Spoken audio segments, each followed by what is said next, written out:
Puncture ਲਾਣਾ road ਤੇ ਫਿਰ ਟੁਰ ਕੇ ਉੱਥੇ ਕੈਂਪ ਜੇਲ੍ਹ ਦੇ ਕੋਲ ਪੈਣਾ ਜੋ ਵੀ ਬਹਿਣ ਦਿੰਦੇ ਨੇ, ਕਦੀ ਨਹੀਂ ਵੀ ਬਹਿਣ ਦਿੰਦੇ। ਅੱਜ ਵੀ ਸਵੇਰੇ ਠਾ ਛੜਿਆ ਥਾਣੇ। ਮੇਰਾ ਘਰ ਜੀ ਗੁਜਰਾਂ ਵਾਲੇ ਦੇ ਨਾਲ ਪਿੰਡ ਪਕੜੇ ਵਾਲੀ ਸਲੀਮ ਮੋਟਰਸਾਈਕਲਾਂ ਨੂੰ ਜੀ।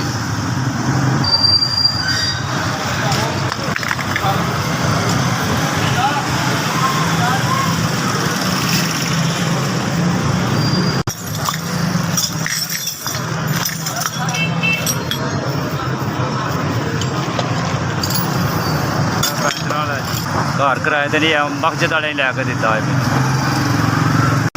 ये बस जी कोई टाइम जे तो दिहाड़ी लग जाए तो फिर ठीक है, नहीं तो ना सही।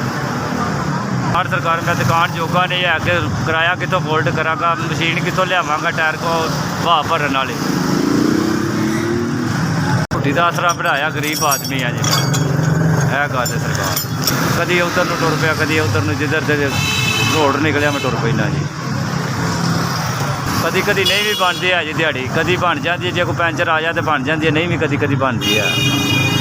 मैं जी मैं इतने दरबार जाके लम्हा पै रही ना सरां ते 15 दिन बाद या महीने बाद घर जाना होंगे जी। जो कुछ 4 ने बन जाना उदों ही जाना है जी घर।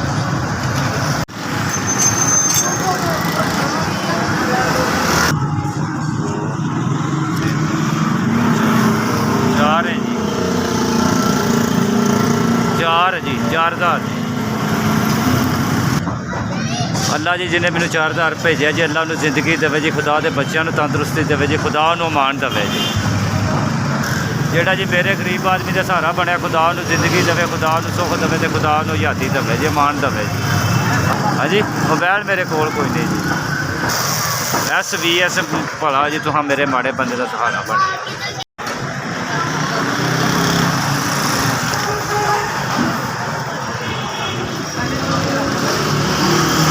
जिंदगी दा यार तेन खुदा बरकत है।